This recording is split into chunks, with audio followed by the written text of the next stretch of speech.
Hey internets, this is Rev, and tonight we have a crocodile with greed issues. We get halfway to meeting other inhabitants in the universe, and we've got a special guest tonight, Aaron, who's going to be talking about his awesome new game called Icebound. Get your pepper spray and batons ready. It's episode 27 of the Indie Game Riot.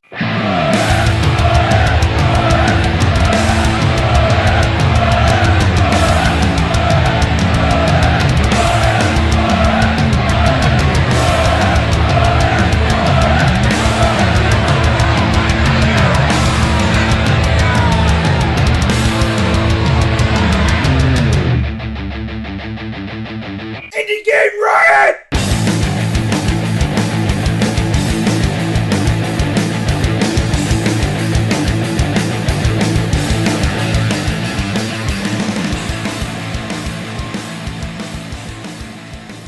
Hey everybody, this is JaShinYa, and this is episode 27.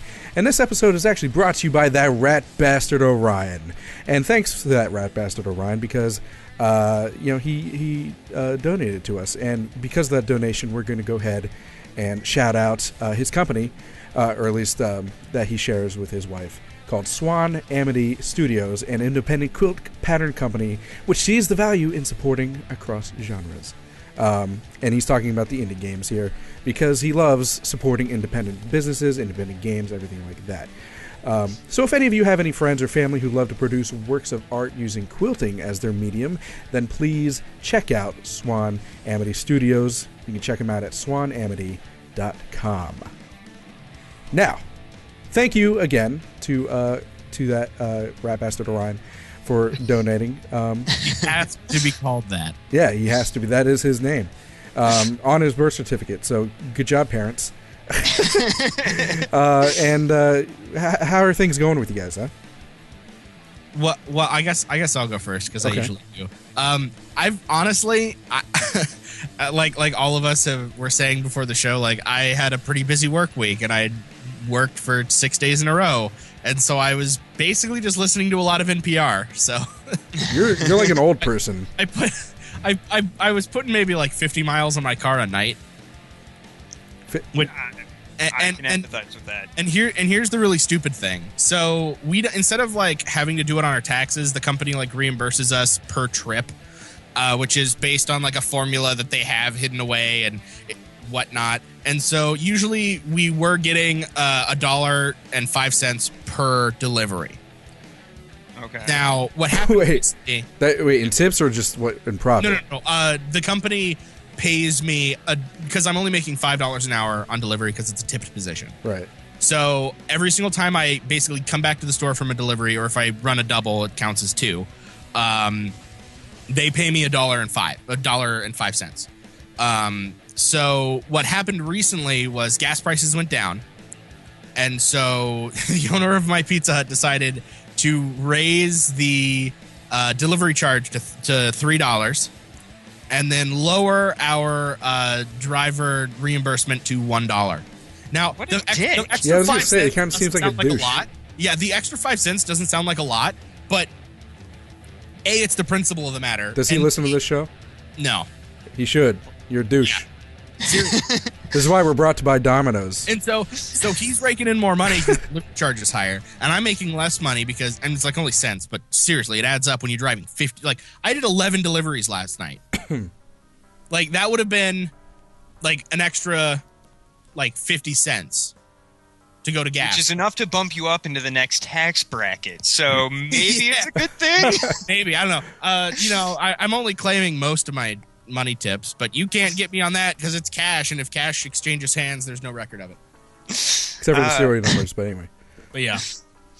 My week has been ridiculously busy as well. I have done a lot of driving between client sites as well, and I got to blow up a server. That was cool. Not like pad it with C4 and whatnot, but I got to take this dead and dying server and like throw it down a flight of stairs. So I remember in high school we were getting rid of a lot of the broken stuff in the TV studio that I basically ran, and so like smashing all the TVs and like throwing out soundboards and stuff was like the most satisfying thing. Oh, it really is, and like this server was relatively ancient. The motherboard was gone. Like we could have tried to part it out and reclaim $23 worth of hardware, but it was just more fun to throw it down a flight of stairs and watch it explode all over. But other than that, like I've done nothing. I've worked and I've slept and I've done a lot of drinking. I feel like that should be your like tagline for that company. Like having technical issues, watch it get thrown down a flight of stairs. Like, I don't know, something that actually, it is kind of fun though, because I actually had like a while ago I had a laptop that was really pissing me off. I had all kinds of problems, and when I finally got a new computer, I just like smashed the shit out of it, ripped out its organs, like its mechanical organs, and yeah, it's pretty satisfying. Damn, it feels good to be a gangster. Office. Yeah, that's it. Nice. As far as I go, I got to say that the closer that we get to the holidays, the bigger my biceps get, because we're just hauling turkeys.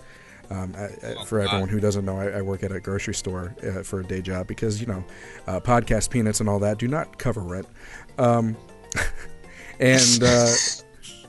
Yeah, so it's turkeys and turkeys and turkeys, and they're frozen, and they're like 20 pounds or more, and then I talked to you like last week. I forget, was it last week or something? I talked about like Food stamp day. Okay, well, the food stamp day, and then should I not talk about that?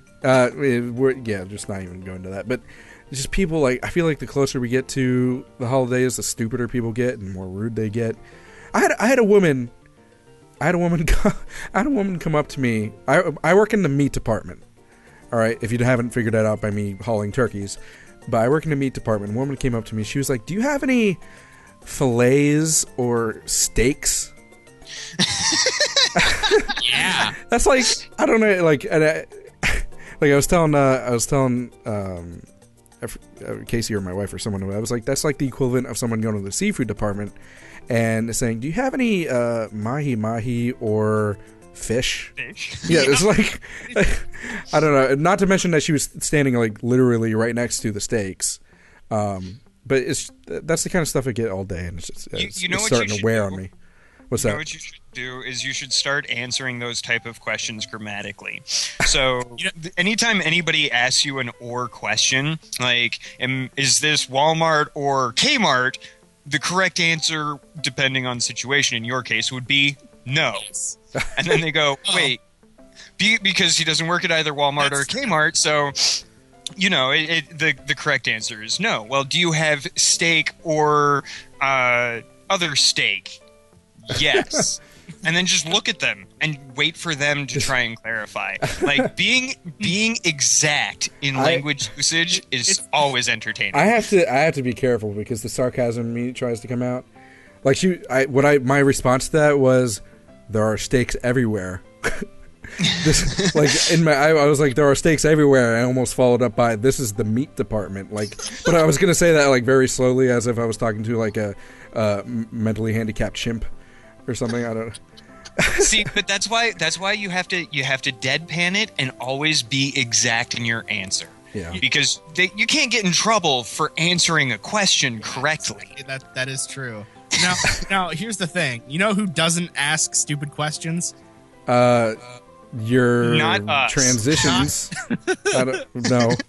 I was gonna say, what I need is a little dose of augmented reality to get me out of this shithole. That was my transition.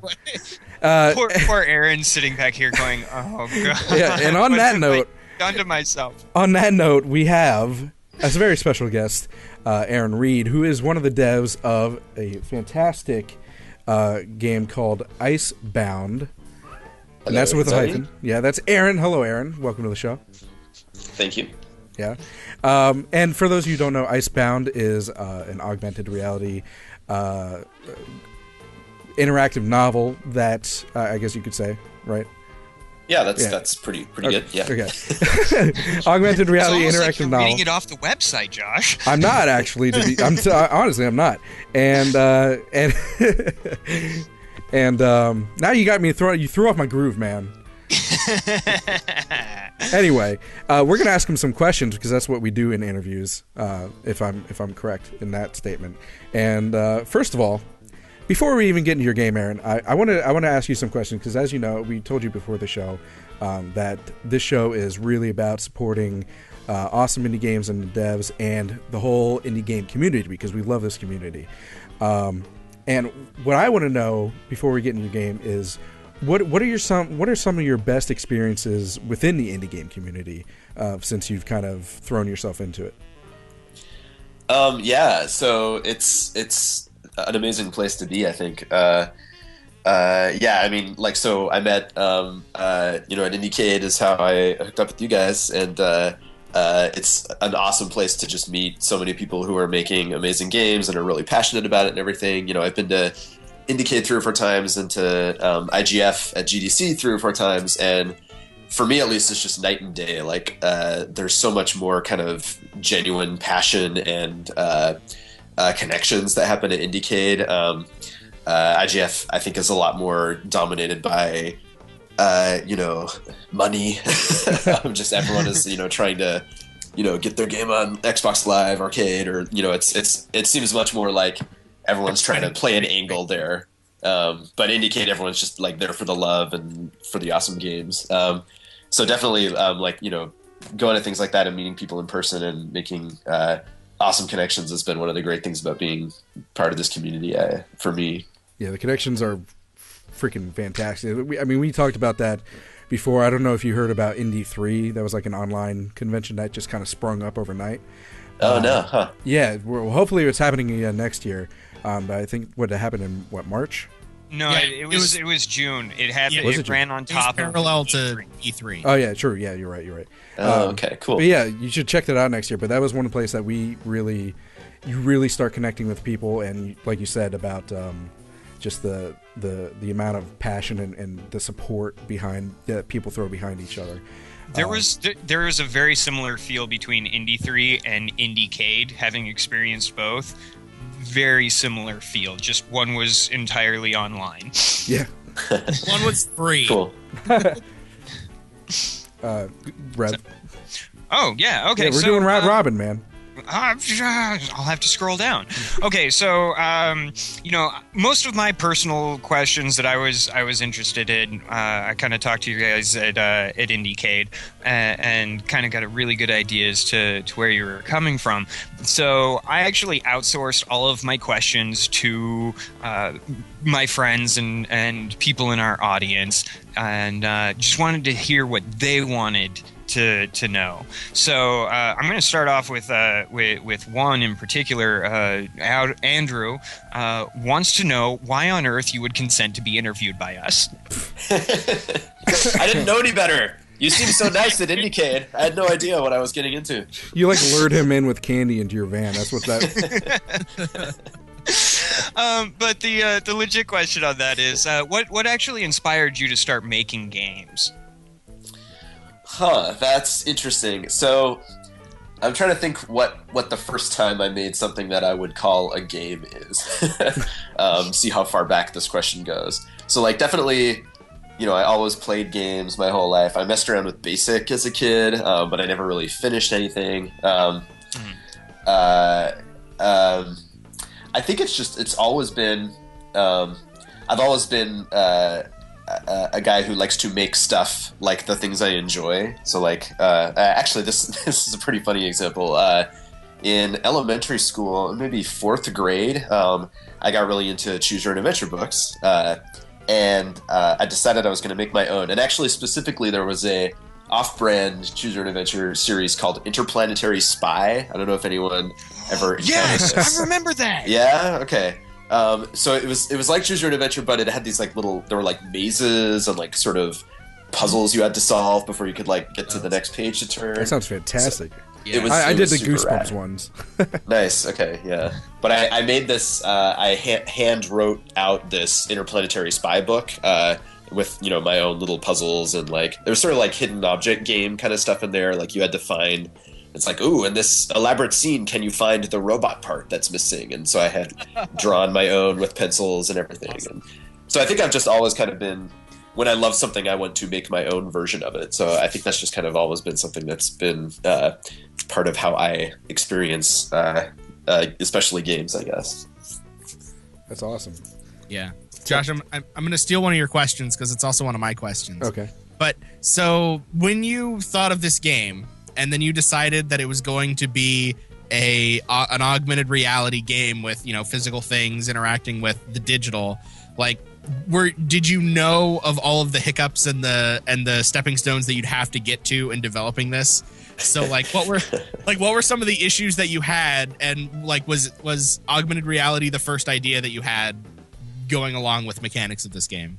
Right. So you usually don't know all the horrible things that are coming ahead of you when you start a project, I found.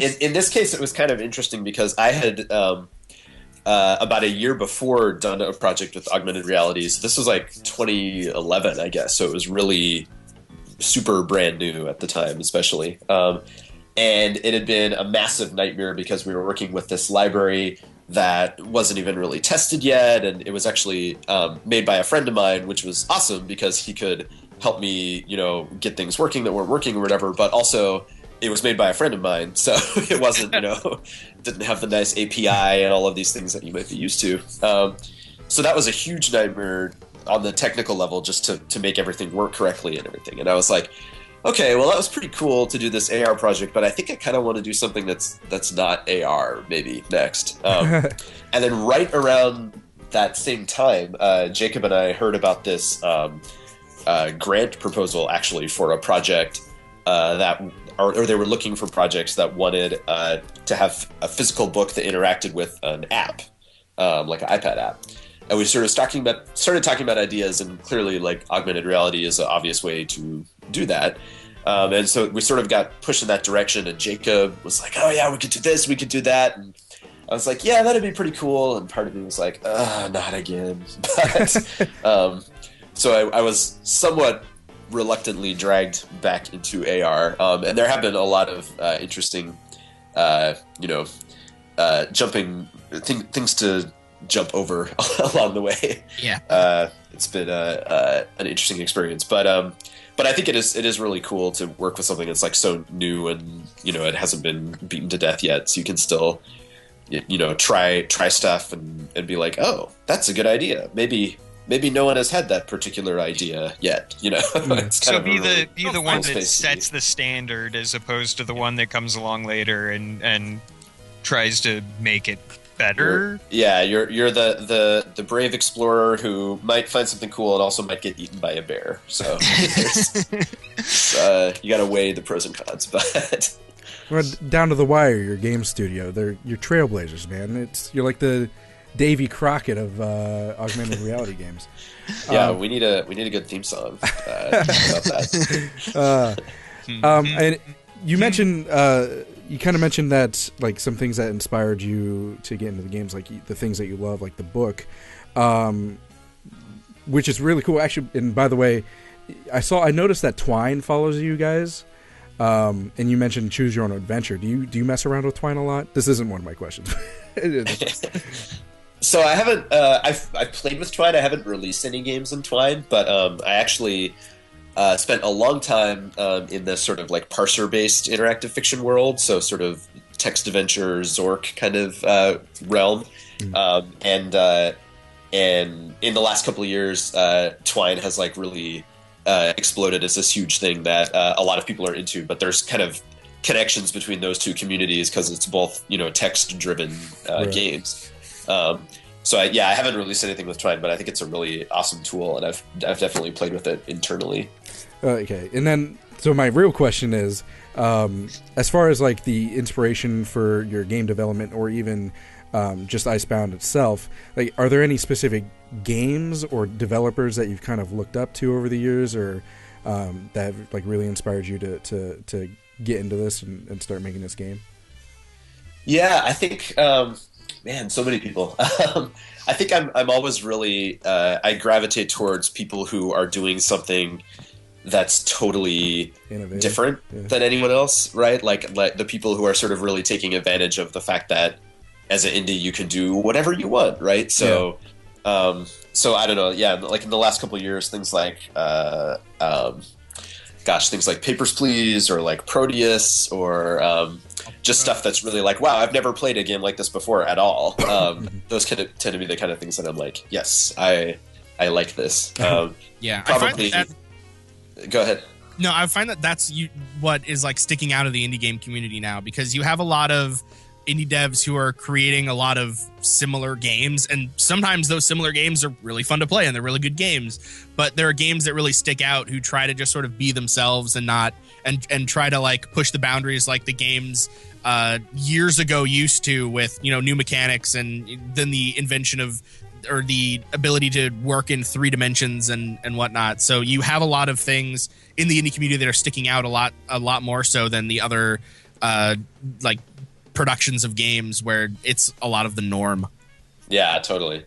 Yeah, and I think right around the time we started working on Icebound, we both were extremely blown away by Kentucky Route Zero. To me, that felt like a game that there are certain, I guess, books that have been like this for me, as because I write prose also in addition to doing games. And every now and then you'll read a book and you'll be like, wow, I will never write the same way again after having read the way this author creates words. And I felt that way after Kentucky Route Zero, especially with the most recent episode. I felt that way. Kentucky feels like, wow, this has permanently changed the way I think about games, which is pretty amazing. So yeah, Kentucky Route Zero, I mean, they get a lot of accolades, but at the same time, I feel like they are a little underrated. Which is interesting, because I mean, just because when you talk about like all the games that have come out, Kentucky Route Zero doesn't get brought up as often as, like you said, Paper Please, or like games like Fez and all, like those bigger games. Yeah. But anyway, whose turn? I like the slur there. Fez. Fez. Thank you. I'm not even drinking, so it's. Okay, so. A buddy of mine named Brian wants to know specifically, how did you guys handle things like theme and thematic development while working on Icebound? Like, did you have a specific process or? Yeah, and so this is an interesting question and kind of gets into a little bit of like how Icebound works, which I should maybe just briefly explain so I can answer the question. Yeah, go for it. So the idea in Icebound is you're sort of exploring this story that was written by a writer who died before finishing it. But then he became incredibly popular in the years after his death. And so 30 years into the future, this publishing company gets the idea that they're going to create an artificial intelligence simulation of the author to finish his book. But what happens sort of, predictably, is this AI character gets really insecure and starts wondering, am I as good as the original, and how is the story ever supposed to end? And what you're doing is you're playing the game as you're sort of essentially collaborating with him to explore all of these different variations of each of these stories to try to figure out which one you think, sort of you and he agree is the right way that story should end. So the theme thing, to get back to the question, is really challenging because you sort of definitionally, because of the kind of game it is, there isn't just necessarily one theme, right? It's not like this is a story about redemption or whatever, because you might change it and make it about something else. So, but obviously those sort of thematic themes are really important to stories. So we did a lot of brainstorming and kind of prototyping early on, because we kind of had this story idea for the project, but we're trying to figure out how we would make this work. And one of the ways we sort of solved that was by tagging all of the sort of story pieces that you can be moving around and assembling in different ways with the themes that bit of story connects to. So we came up with this sort of big master list of all of the themes that the stories you could make in Icebound could possibly be about. And that sounds maybe more grandiose than it is. There's about like 30, I think, themes. That's so it's pretty not like grandiose. every theme in the world, but it's like this is a subset of interesting themes for Icebound stories, right? And then so the game knows what all these pieces of story, which of these themes they connect to. And then the way you sort of convince the AI character that your version is right is by showing him pages from this printed book. This is where the augmented reality comes in. But the book pages, it also knows what themes each of the book pages connect to. So when you find an overlap between your sort of digital story and the book story page, the AI can be like, oh, I see, you're right. The theme of desperation is really important here. So maybe that's what the story should be about. And then where it all sort of comes full circle is when you're going down to the next story in the sequence, it can actually understand that you've decided desperation is an important theme and prioritize choosing new story sequences that are tagged with desperation. So the things that you tell it the story is about sort of will become more and more prominent in the stories it creates as you keep playing. That's so cool. Yeah, It's like I'm getting really. I got chills. Yeah, I'm getting really. I just get really excited hearing about it. Yeah. So, how is this game going to require you to do a lot of homework? Like, how long is this going to be? Is it going to be like a book long? And then on top of that, it seems like you've built a really, and this sort of ties in with this question. It seems like you've built a really strong base and a format. It's almost like this AI is actually an AI. Would, adding other stories or other authors in the future to sort of build on this idea and add more options to this game or future games be a possibility? Yeah. So yes, to the second question, definitely. We haven't really put much energy in this direction yet because we're focusing on getting the main game out. But structurally, the way the game is set up, it would actually be really straightforward to add additional story pieces later, because the engine is just set up in such a way that it looks at all the pieces it has available and pulls in a set to tell a particular story. So yeah, you could really easily imagine just adding sort of more to that content pool post-release, and whether that's pieces of the same story or to set up someone doing a totally different story, like both of those would be very possible. So yeah, that's we didn't specifically, I guess, design it that way, but that's a really nice sort of accident from the way the system works. And then I forget the first part of it. Like how long is it? Right. So we're sort of shooting for the experience to take roughly about the same amount of time as reading a novel. So depending on how fast you read, somewhere between 4 and 12 hours ish. It tends to vary a lot based on how much exploration people want to do. So when we've been testing it, we find some people will just sort of sit down, poke at it a bit, look at the sort of first story they come to and be like, okay, that's fine, I'm happy with that, and keep going. But other people will spend a couple hours, fiddling with things and looking at all of these different configurations of things. We at one testing session, Jacob had to sort of lean over and tell someone, I don't think it's actually possible for you to look at every possible ordering of the story fragments. You might need to just move on.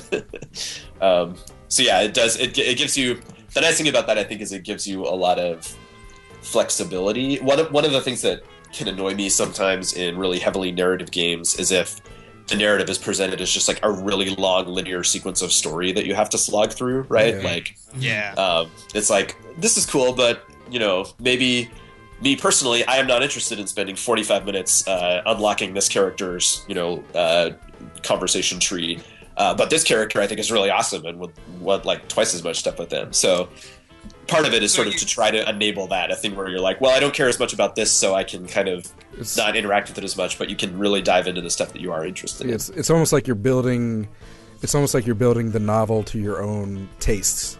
Yeah, exactly. Yeah. Well, I think we have one more time for like one more round of questions. So we're going to go through each of us one more time for you.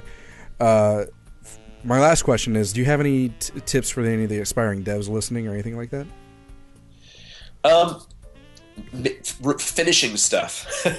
I think one of the biggest things that I see people struggle with is either worrying that their game's not good enough, or it's not polished enough yet, or that they don't have a good idea, or any of the millions of excuses you can come up with. But I think for me, by far, like the most important thing has not even been like making good games. It's been making games, releasing them, watching people play them, hearing what people think about them. I think that's like where the real learning happens. Mm-hmm. So I know tons of people who have game ideas or have half-finished games or whatever, but haven't gotten that sort of last step of getting them out there. And I think that's really important. And I think that's why it's so awesome that in the last couple of years, you've seen the rise of all these things like, game jams and stuff that gives you more places where you can release stuff in an environment where like it's okay for something to be not the best thing ever, maybe not completely polished, but still, be able to get feedback and all that stuff. So we freaking love game jams. There's so many, and Yeah. that's one of the awesome things about the whole indie game community in the first place is just all that support and place. Like you said, there's a place for you to just kind of get that feedback. Yeah, it's so important. Okay, so now if we've only got time for one more, I gotta choose. Yeah, you got to pick, man. Yeah, you're going to We can't spend too much time, or else we just it's just an interview. Can I No show. blur it all into one? You can try. All right. So this is a 3-part question. One, on behalf of Michelle, she wants to know what your thought process was behind making Icebound a digital experience as opposed to something more like a tabletop or a pen and paper RPG. Second part, your Kickstarter finished with more than double the funding that you were originally requesting. What would you attribute that kind of response to? And third, and this is my own personal question, when is the Android and PC and everything else version of this going to be released? Yes. Okay. So we definitely are really inspired by tabletop games, especially again, like in the indie tabletop role-playing scene. There are all kinds of really interesting experiments and stuff being done. But I think we're both, Jacob especially maybe really loves the feeling of creating something that feels magic to someone, right? So this, in Icebound, we have things where you look at pages of this, book sitting in front of you through the app, and pictures will change or start to move or things like that. And that's every time someone sees that, they go, "Whoa, that's so cool!" So I think there's a certain kind of experience that you can get in tabletop that's really awesome, but there's a different kind when you're sort of taking a device that people are familiar with or think they know what it's capable of, and make people go like, "Wow, I didn't think that was even possible." I was impressed by the interaction between the book and the tablet at Indiecade. That was very, very cool. So. And I've forgotten the other two questions. Second part of the question was on your Kickstarter. You asked for $9,500 as your original goal, and you ended up with just under $20,000. So, what do you attribute that kind of response? Like, what was it about Icebound or you or Jacob that brought so many people into that Kickstarter in such a way? Right. I don't know for sure. I think we had a lot of individual things going for us that just sort of managed to aggregate up into, getting to that level of support. So we knew sort of going in, I'd done a couple successful projects before, so I had some number of people who had played my prior games and would probably be, interested in supporting a new one. We had a couple good press pieces that went up, and we were trying to find. It's a really weird game to try to find the audience for, because it's sort of partially for people who like to read and kind of for people who like to play indie games, but only maybe certain kinds of indie games. And so submitting it to sites was interesting. Like if there's a forum submission, it's like, what genre is this? Well, it's not really an adventure game. That's maybe the closest thing, but it's not really like that at all. So it's like hard to find the right marketing box to put it in, basically. So we were really worried we wouldn't be able to, find the people who there were people out there who we thought would like it, and we were really worried we wouldn't be able to connect with them. But I think it was mostly just, we had like a lot of Kickstarters. I think we had the first couple of days, it was a wave of people we knew or who, knew our work. But I think towards the end, what really pushed us over was slowly getting the word out to people who had never heard of us before and just thought it sounded like an awesome project. So I'm happy that happened. I know, like personally, when I look at Kickstarters too, it's about I think, like you said, like you're looking for games that bring something new to the table, and I think when I look at indie games on Kickstarter, I look for obviously something that looks polished and looks like it's going to be good, but also something that's innovative. And I've never experienced any kind of game like this before. So looking at this, I'd be like, absolutely yes, take my money, please. I think that helps a lot on Kickstarter too, is to have something that seems really, I think it's a lot harder to sell the second anything on Kickstarter than the first. So maybe try that on Indiegogo. So the last question is a little bit different. So you're developing an app, which is basically the game, and there's been a lot of talk about privacy and people scared about what all these apps are doing, and obviously this app is going to use the camera, but like. From your perspective, like, how do you view this sort of huge, big scare about privacy and mobile devices, and where I guess your game sort of ties in with that, where people will download it and look like, oh, you need access to my camera. What else are you going to be taking pictures of? App? Right. Yeah. No, I think it's scary times, right? Like because. There are so few sort of consumer rights in place about stuff like that. So I think the fact that we live in a society now where, like when you grant an app access to your device, in the back of your head, you're like, well, maybe now this app can, get anything on my device, including like my GPS position and, all of this data. So I think it would be really lovely, and I don't know if things will move this way, but it would be really lovely to get to a future where you have personal control over all that data, and there's a standardized way in which you can see like, oh yes, like this message has come up and this indicates that Icebound is not sending these pictures that the camera's taking anywhere else, and you understand that because of the way the device is designed, it's impossible for it to be lying about that or whatever. But we aren't there right now, so people more or less just have to take things like that on faith. So like the things the images from the camera don't go to the cloud or anything like that. It just, looks at the book. But we just have to sort of rely on reputation and say, hey, this is what we're trying to do, and you got to trust us if you want to do that. So for those of you listening, they are not trying to creep on you. Yeah, exactly. They are not Xbox One, so. No. It's really cool the way that you brought that up, because I haven't actually heard as clear of a solution to that issue as you just explained. And considering that there are basically only 3 large major operating systems that are operating on phones now, you have Apple, Android, and Windows. It seems like that'd be a relatively easy fix to do. I mean, again, I'm not a software developer, so I wouldn't know, but it's that's something you sort of have to keep an eye out for.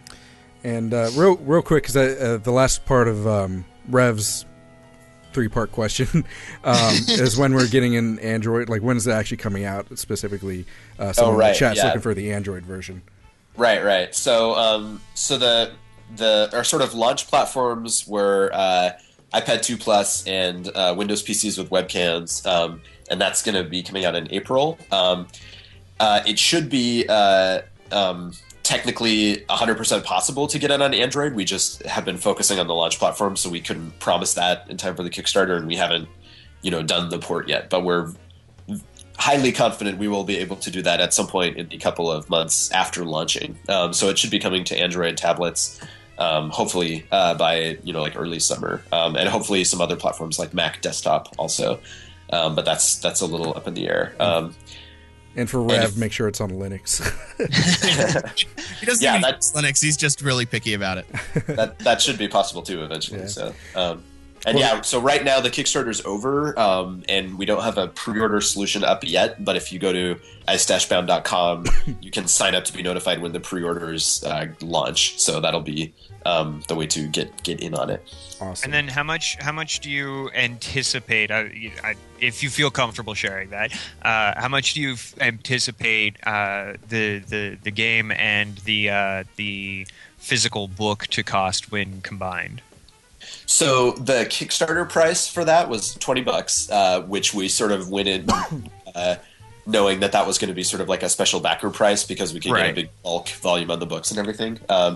So it's going to be a little more than that, but the idea basically is that the game will be you can sort of download the game for free and play up to a certain point, so it'll sort of function like a demo. But there's a certain point where the AI character sort of is like, nope, we really can't resolve any more of these stories until you provide me evidence from this printed book. So he will sort of be this self-enforcing, and that's it's almost like a sentient copyright protection. So essentially, you're just like paying for the book, not actually the app part of it.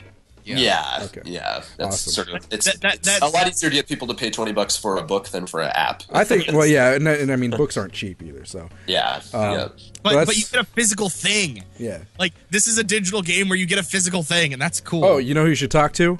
Speaking of physical things, Indie Box. Oh, really? Oh, yeah. The Indie Box, because that's actually, I think that would be perfect for them. Yeah, we should look into that. It is really interesting because most of them, fulfillment and everything set up for games like have no way to handle physical components. So it's been like figuring out pre-orders has been tricky because of that. But yeah, I should look into them. Yeah, absolutely. Yeah. Well, anyway, thank you for spending time with the interview and everything like that. You can check out more Icebound information on their website, ice-bound.com. The development studio that he and Jacob own, I guess you could say. Down to the Wire is what it's called. And again, for those of you who don't know, because I don't think we mentioned it, we should. Aaron's one half of that. Jacob is the other half. He unfortunately couldn't join us today because he's sick with the flu. So we all hope you get better, Jacob, if you're listening. I think you are. And great job so far, both of you guys. And I'm still so excited. Yeah, no, I've got I'm trying to keep it appropriate here. I'm hot for this Trying game. to keep right it now. in your pants. Yeah, exactly, pretty much. So thank you again for taking the time to answer our questions and everything like that. And we are very much looking forward to it. And you know what's up next? What's that? Indie News Injection. Are you bored with the same old games? Yeah? Why, then give yourself an Indie News Injection. Thanks, Indie Games. And this week on Indie News Injection, we are talking about iFest, the Indie Games Festival, which is returning in 2014. Oh wait, that's this year. So this is a fourth year of this festival in Australia. It's going to be in both Melbourne and Canberra the weekend of the 29th and 30th of November. So you got a couple of weeks to get your tickets to go down under. They're also doing a later version of it in Sydney in May. So basically this is think along the lines of kind of like the Day of the Devs type deal, but over a weekend and or an Indiecade, something along those lines. But it features primarily Australian developers, and it anything from students and startups to, I'm sure that if Double Fine was in Australia, presented there. Range of prizes decided by public vote, and so the audience gets to vote. Yeah, the audience gets to vote. Mm-hmm. And they do speaker sessions with the general idea of, hey, here's where we're at. We're current developers, and we're going to share ideas and knowledge and, tips and tricks and things like that to you. So some of the previous speakers that they had was Trip Hawkins of EA and the company Digital Chocolate, Andrew James. Yeah? It's Indie Games, man. What is EA doing? I'm listing his resume, jackass. No. Andrew James and Ed Orman of Uppercut Games, if you know of that. Morgan Jaffet from Defiant Development. And Half Brick Studios' Luke Muscat. So they're registering for it right now. And I'm stoked for it. I wish I could fly, because that would be cool. I'd go to Australia, visit some friends, and visit iFest. Take a boat. Yeah, that takes 2 months. Yeah, it's 2 months. What are you doing? Rowing? No, taking a boat from like California to Sydney, Australia, or to Taking Melbourne. like a cruise liner? No, just like they don't make passenger boats that run on a schedule anymore. It seems like this festival isn't necessarily like what you'd see in like American conventions. Like it's sort of like, I guess what Josh and I are planning to go to with MagFest, where it is a festival and people are just encouraged to be awesome together and you know, show off what they're doing and really showcase what they love with, you know, industry professionals and students or people who are interested alike, just, you know, coming together. It's like a big indie game party. Yeah, exactly. And it's free. And it's during Australia's summer. Just make sure that your game is not too graphic, or else they may ban you. That's true. That's very true. Oh, Australia! Ooh, I didn't think about that. Yeah. How would they deal with that? Make sure that if you say anything on Twitter that it's good, because they can jail you. But what? This is political. Yeah, Australia and the UK. We'll talk about it in the next segment. But talking about things that are bad but also kind of good. What? Yes. The developer Shark Punch has said that they are going to donate 10% of their revenue to the Movember Foundation. Now, the Movember Foundation is a foundation to help men with prostate cancer, research and all that. In general, men's health, too. Well, men's health in general. Prostate cancer being their big... like breast cancer awareness. Yeah, exactly. And so Movember, basically what men are encouraged to do, which I'm not going to be doing, but, you know, I'm not going to be shaving either, so this works out. You start out November. Well, it's already halfway through the month. If you don't know about this, you're late to the party. But you shave off all of your facial hair, and then over the month of November, you grow a mustache. It's not going to be the best mustache because it's only a month and we're only men. But speak for yourself. But you know, they do a lot of good for men's health organizations. They have a lot of I guess clout.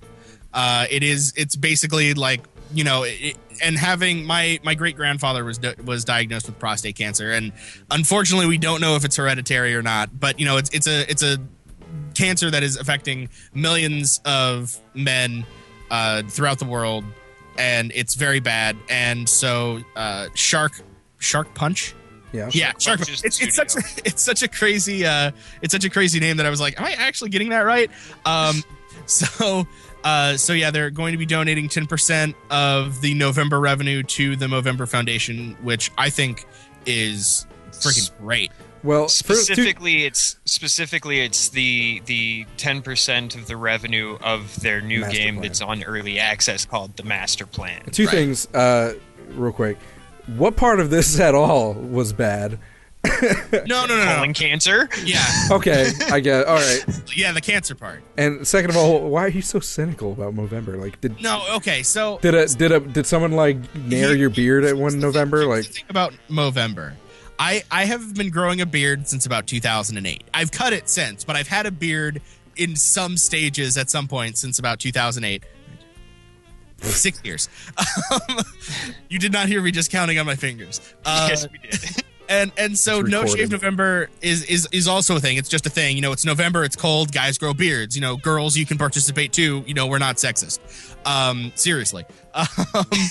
And seriously, I don't care. It's move November. on with your story.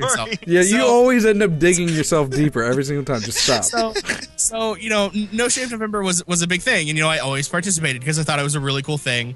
And then, you know, a few years ago, I hear this Movember, and I'm like, Movember, that doesn't sound right. Who's saying November wrong? And then I learned that this organization is trying to basically take No Shave November away from me and instead make me shave the rest of my beard and grow a mustache. And basically, I don't have a glorious mustache. If me and Hitler were to kiss, our mustaches wouldn't touch.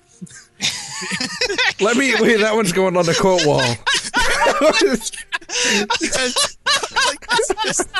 That's just what happened. So someone write that one down. It's one that I use occasionally.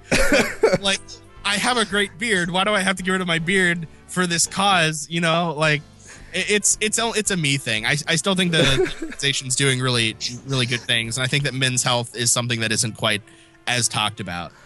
But yeah, Morgan Hitler, Indie News Injection. Okay. Well, just to give, if you want to support this cause, like Rev said, the game is called The Master Plan from Shark Punch Studios, and the Master Plan is they call it a tactical action puzzler about bank robberies in the 70s, and there's lots of mustaches, in the game. When I looked at because I went to their website and I looked at the game and everything like that, it reminds me a lot of Monaco, and I'm sure it's not the same game at all, but it gave me that kind of vibe. So if you're into that like heist kind of game, definitely check out the Master Plan. And 10% of your money that you pay to them, first of all, about an indie dev, and second of all, the 10% of that money is going to go to men's health awareness. So there you go. So available on Steam Early Access for Windows, Mac, and Linux. Yeah. And And you know what else you should be? His mustache. I was gonna try a transition, but you know what? Indie Game Riot. They're starting to riot. I did it right. I know this show. Starting to riot.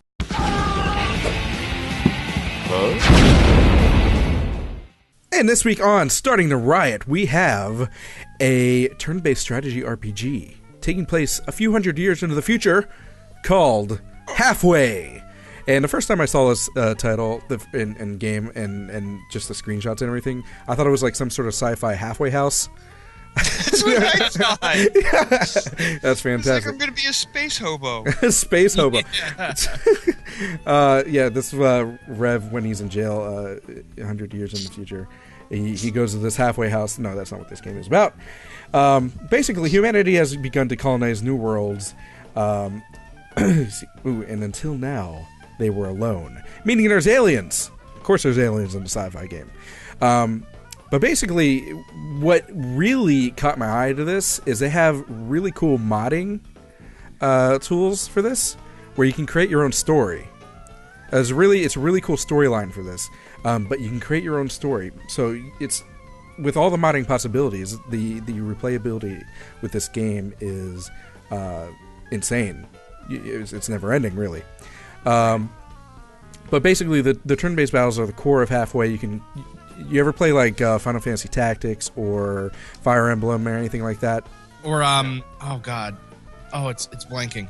Oh, I'll get back to it. But basically, you use the surroundings and positioning around your enemies to XCOM. XCOM is another good thing. We're talking about AAA games, but to compare it to, but whatever. But basically using your surroundings and positioning around the enemies to give yourself an advantage throughout the game during the battles, and of course it's turn-based, so it's not like a real-time strategy game. Wait, was it Tech? Do you like real-time strategy or turn-based? Yes, I like real-time. Okay, well this one I think you'd still like, because if it's anything like those games that we mentioned, it's still pretty fast-paced. Exactly, and from what I've seen of this game, it does seem really fast-paced, and there's enough information going on, with the different characters and the enemies that you're facing, that it sort of warrants a more tactical turn-based system. A lot of my issues with turn-based is it takes too long, or like there are multiple teams that have to do other things, and it's like this grandiose thing, like, oh, start from one person and then build an army. Whereas this, you're given a team and you're the leader of this team, and you have to get them through whatever they're getting through. And your team has stats, the enemies have stats that you can see, and you're basically moving your characters around and shooting and hiding and all this really awesome stuff. And like, you're right, I'm not a huge fan of turn-based games, but like this one might keep my attention. I think it will for anyone with ADD. This game may keep your attention. And also what's cool too is that there's a bunch of unique characters, and you can actually form your own team, because all of the characters have their own their own backstory. They also have skills and things like that they bring to the team. You can kind of form it, which actually reminds me a lot of Fire Emblem and Final Fantasy Tactics. So I get the feeling that this is very heavily inspired by those. Maybe not, but I get that feeling. Well, the art style's similar, more detailed, but very similar. It's speaking of details too, it's very detailed pixel art. You're getting about 10 to 14 hours of gameplay and fantastic soundtrack by Gavin Harrison. And of course, the mod support. That was the big thing for me. That mod support is just endless gameplay from this game. Also to note, the developer of this is Robotality, but also the publisher, Chucklefish. Chucklefish. Good job, bro. Chucklefish, actually, one of the bigger names in indie game publishing. They published what was it, Starbound? Yeah, Starbound, which is one of the bigger indie games from I think last year. Yeah. So they and of course that was another sci-fi. They know what they're doing. They also as far did as Risk publishing of Rain. Games. Risk of Rain. Yeah. Good job. So Chucklefish, this is a very they have a very strong reputation for publishing. A reputation. We can get into that later. Quit being cynical. No, some people aren't happy about them, but they are putting out really good games. I am happy about that. I think my biggest thing about the games anyway. About this game is that every character is going to be really important, and then when one of them dies, it's very devastating. But that's how it is. I mean, that's how, like, when I play Fire Emblem, anytime one of them died, I was like, no. Yeah, because you can never use them again. I'm kind of hoping that they might have like Phoenix Downs or something that I could like bring back to life. Like maybe but it is. I mean, it is sort of, sci-fi is a form of fantasy, and so maybe they'll have fantasy, technology. It's a few hundred years into the future. We'll be able to bring people back from the dead, right? I don't know. I think it's part of like that whole tactical gameplay though. It's just that you have to watch. You have to be tactical about it. You can't just go throwing waves of people at. I can't wait for the mod that adds save states, so you can just fall back to a previous save. I like that they have a big buff bald black guy named Samuel L. in this one screenshot, one of the characters. So I'm assuming that you'll be able to name the characters whatever you want. So there's a little bit of customization there with that. Also, just a few other tidbits of information. It is currently $12.99 to buy. You can buy it on Steam, Humble Bundle, or GOG, and it is for Windows, Mac, and Linux. Yep. Rev, I know. Do you have anything else to say? Because we've kind of just been talking over you this whole time. No, Shut up, Rev. We don't care. Okay. I'm just kidding. Go ahead. Yeah. Say something. Say something. Something. All right. Any other any other pieces of information or questions or anything like that? About halfway. Honestly, it brings to mind. It brings to mind some of the old school RPGs, Dragon War, to me at least, Dragon Warrior or Chrono Trigger, but adding the tactical strategy aspect to it, I think really it changes the flow of the game in such a way that I don't think I would be able to limit myself to just 14 hours of gameplay. Yeah, and it makes it, like I said, it makes it more fast paced. And you mentioned like something like Chrono Trigger, like that kind of turn based games. I mean, obviously that's like one of the most popular games of all time, but that kind of turn based always kind of like lost my attention just because of the pacing. But adding that tactical turn-based increases the pacing and definitely keeps your attention. So, but you know what else keeps people's attention? What's that? Peep shows. Woo! Please give all your attention to Early Access.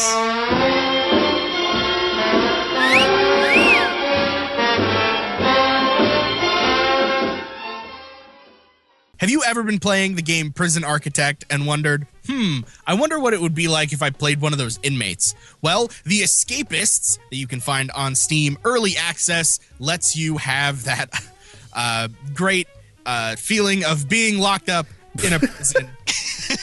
Great feeling. It's awesome. This is fantastic. This is full of quotes today. Yeah, exactly. So basically, The Escapist provides players the opportunity to experience a lighthearted insight into everyday prison life. with prison life. Yes, I know. Piss in life. Prison. with the overall goal of eventually escaping out of prison. This is a top-down. What would you call this? It's kind of an RPG, but it's a little bit different. I would call. I mean, there's RPG elements to it, I guess. But I would simulation. Strategy. It's like a simulation adventure act, like because the Steam page has it listed as adventure, indie, simulation, and strategy. Simulation strategy, a little bit of management involved, and exactly, because you have your character, and then trying to figure out everything, and actually trying to break out of the prison. And luckily, I'm kind of glad that they didn't go super dark with it. Like all the art is sort of playful, and because prison is a very dark topic, obviously. Usually, but. But I don't know. There's all kinds of funny shenanigans going on in prison. That's true, but there are a lot of funny shenanigans. The game is put out by. Oh, I just had it. It's developed by Moldy Tooth Studios. Sorry. I'm hearing it out loud. I don't know. Yeah, exactly. It's like Revan Chucklefish. Moldy Tooth. And they are published by Team 17 Digital Ltd, who are responsible for games. I'm trying to find games that I've heard of by them. This is their. It's like if you've heard of Flockers or Worms. You've never played. You know Worms. I do know Worms. Yes. Yeah. All of the Worms games they've put out. So they're known for their sort of lighthearted take on things. Agent Super Frog. I've never played Super Frog. It's a great game. They actually, it's coming back to this game, the Escapists. Sorry. Come on, focus. Gamescom UK Game of the Show 2014. They won that award, so that's actually pretty cool at Gamescom. Yeah, definitely. I'd give this one it seems more slow paced and strategery than I necessarily would generally care for. But I like the art style is I hesitate to use the word cute, but it is kind of whimsically cute for being a prison. It's almost chibi, like the characters are almost chibi, like pixel chibis. Caricatures, sort of. Yeah. They also are very good at updates. They update very often, multiple times a month, not only with new content, but just keeping people up to date. And that's really important for, early access games. And they're adding a lot more content, like November 10th, which is very recent. They added a completely new prison that you can get out of called the Jungle Compound. That's one thing I was going to say. They have different prisons, but also having modding support too, with creating different prisons to escape from, because obviously you're not going to sit there and escape from the same prison every damn time. That gets boring pretty quick. But I want to see speedruns of this game. It's a simulation strategy, but also management. You have to manage inventory. There's things like you have to you kind of have what am I trying to say? What's the word I'm trying to think of, like, for stuff that you shouldn't have in prison? Contraband. Thank you. You have contraband and things like that. You have to hide it from the cops, or the COs, I should say. And you have to make roll call. You have to develop relationships with different people in the prison, and the people that are in the prison with you have different roles. Like, there's the guy that gets contraband into the prison. There's a guy that's kind of an informant. There's people that will beat up other people, things like that. And there's little side missions and things like that too to kind of spur your to kind of raise your relationship level with one person. They might ask you to go beat up or intimidate another prisoner because they have a beef with them or something like that. So you go do that, you get better relationship with them. But of course, when you punch someone in the mouth, that tends to hurt your relationship with that person. Really? Unless you're Rev, in that case, it's kind of like an everyday thing. Yeah, So- exactly. We don't punch each other. We hit each other with sticks. There's a big difference. Yeah. Well, the big consensus about this game is that for the $14.99 cost currently on sale on Steam, 33% off for $10.04, is that the amount of content that you're getting in this game currently as it stands as an early access game is definitely worth the $15 buy-in, basically, to play this game as it is. And as we've said, we've seen games that get pulled from early access never to be developed for again. And people are very disappointed that they're buggy pieces of crap that they can't play. I doubt that's gonna happen to this because again, Chucklefish has exactly. reputation of- Chucklefish. or I'm sorry, I'm thinking of the wrong. Team 17. Team 17 has a strong another publisher has a strong reputation, Yeah, so I don't exactly. think that's going to happen. Yeah, and so unless I'm mistaken, it only is for Windows. That is correct. Okay, yes, yes. That's the big drawback. But you Again, can, early access though, because it might happen with later In on the where they'll future, put yeah. on stuff. So. but you can play it on pretty much any computer. In terms of graphics, it's not hard to play. But so basically, anybody with a Windows computer can pick up the Escapists. What about on DOS? Steam. It doesn't run on DOS. No, not Damn many it. people anymore. I don't think DOS really runs on DOS anymore. I tried running DOSBox. You ever do that? Yeah, I tried. can't. It doesn't. Yeah, I couldn't get it to work.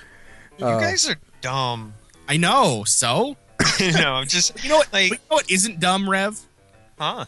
Playing Free free fun. games. Yeah. Free fun.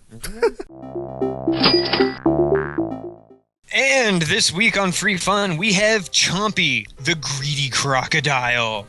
This is a relatively simple, at least in mechanics, game that you're playing a little king of the jungle swamp, I guess, named Chompy, and it's a platformer. You're running and jumping and grabbing gold coins, and the puzzles get progressively worse. I'm currently, I've been playing it for the last little bit. I'm stuck on 2 damn coins and lots of time and getting nowhere with this one, so I'm going to give it up and really What level are you on? level 8. Okay. Pff, I'm also experiencing some frame rate issues though, and I think that's because my laptop is, shit. on its way to dead. But no, a lot of fun. I've been playing level 8 for the last 20 minutes, and really cute, whimsical art style. And unlike, trying to take a dark environment like a prison, this one's just it's fun. Go explore and jump through your platforms and drop down into pits and try to stay alive. It is times. It keeps track of all of your best times and you can replay levels. It's a quick, simple game that seems to have a lot of complexity, at least in the solving of puzzles. So if you Once you get, because it's split up into like 3 different sections, if you didn't notice. Yeah. Once you, because I played up into the second section. Once you get into that second section, shit gets real. Because that's when like those. I don't know if you've reached them yet, but there's like these treadmills that'll just like fling you into the nothingness. Yeah. And I just reached my first set of treadmills, and they're very slow moving. well, that's because you're running against them. But yeah, it gets. Trust me, it gets more complex and harder as you get in there. So, Wolf Games and Suvrik worked together on this with music by Camo Shark and Step. Camo Shark is our musician today, by the way. Oh, Right here. cool. That was good. Nice jump ahead. Yeah. Yeah. I'm just letting you know So, because it was there. I guess what he's saying is this is the end of the show. I was just saying, if you have something else to say, go ahead. I was just saying Camo Shark because it was like the opportunity to shout him out. Oh, Because you mentioned him. Yeah, I did, because you did the music of the game I'm talking about. This is the end of the show, ladies and gentlemen. And so go play I'm too busy Chompy. playing Chompy. Yeah, go play Chompy, but this is the end of the show. All good things must come to an end, of course, as always. But don't worry, never fret. We will be back next week with episode 28. And we're working on... Oh, just a few announcements for those of you who are listening. Well, I don't know who else I'd be talking to. But... first of all, those of you who who donated to our Indiegogo to the point where that you're supposed to be getting stickers. Just FYI, the stickers have been ordered. They're coming to me, so I then can send them out to everyone else. Otherwise, shipping costs would be ridiculous to send directly to everyone. So it's going to happen. It's just taking a little bit of time, but they have been shipped out already. I know that because I've gotten an email. And then as far as what is being done with the money, we're still working on. We're going to be getting that website set up and hosting in a domain. And looking forward to that, so we can get some additional things like articles written. Yeah, I'm really excited about that. And a place to host our show, like at home. It's still gonna. I think we're still gonna do it on YouTube, but it's gonna be like at home on our website, and maybe just released first on the website. Everything like that, and is of course just gonna be very pretty, or as pretty as we can make it anyway. But better than what we have now. Yeah, Let's just say that. And so look forward to it. Now, those of you who are listening live right now, we do have a recorded version where there is music beds, background music and bumpers and gameplay footage in the edited version. You can check that out on JaShinYa Gaming on YouTube.com/JaShinYa Gaming. And for those of you listening to the edited version, we do a live show every week, usually on Friday around 9, and that is on hitbox.tv/JaShinYa. For those of you who are... Oh, by the way, this week, the music is by... Camo Shark. Camo Shark, one of the musicians for Chompy, the free game on Newgrounds.com. So thank you, Camo Shark, for allowing us to use your music. Go check him out. Say, hey, IGR sent us, and you're awesome. Mwah. So... Including that. It's exclusively that. Yeah, just don't make any comparisons to your mustache and Hitler's. Yeah, that'd be a little awkward, I think, and he would be confused. If you are an indie game musician or an indie game developer or anything that has to do with indie games at all, please let us know, because we would like to feature you. Or if you know anyone, point them into our direction. And you can contact us by going to Twitter. You can check us out at IGR Podcast. We're also on Facebook.com/IGR Podcast. You can find us on our subreddit, reddit.com/r/Indie Game Riot.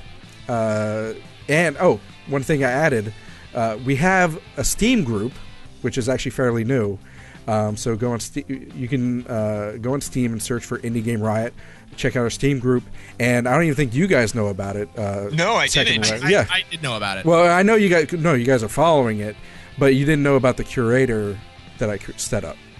I set up a curator through the group. That's cool. Yeah, so all the games that we've featured that are available on Steam are in our curation list there on Steam. So you can not only do you follow the group, Tech, because you guys you follow the group, but you also are supposed to follow the curator page as well. Right. Which you guys haven't done. So never mind. Get on it, guys. Logged into Steam in 2 weeks. Get on it, guys. Come on. Yeah, everyone listen to this episode. Link in the description. Indie Game Riot on Steam. Check it out. Like I said, our website will be getting set up soon.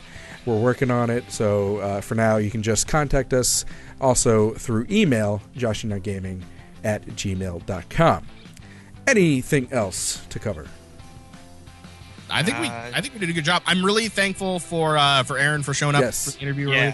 Thank you again, Aaron. Thank you very much, Icebound Devs, and thank you so much, Aaron, and thank you, Jacob, for allowing Aaron to go into the show, because we all know that you're the whip cracker. I'm just kidding. No, I hope you feel better. I'm sorry you had the flu and you missed the interview, but I hope you feel better. And thank you to everyone for listening. Say goodbye, gentlemen. Bye, guys. Have a good one, folks. Toodles!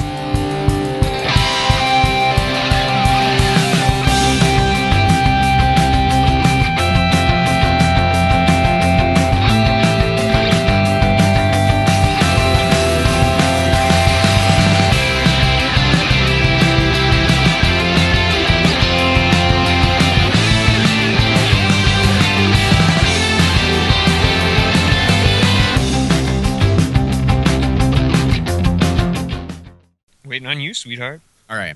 Come on, sweet lips. Sugar took us.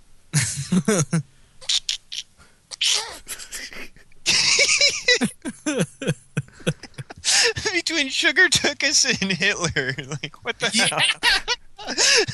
That's what he called Hitler before he kissed him. Yeah. All right.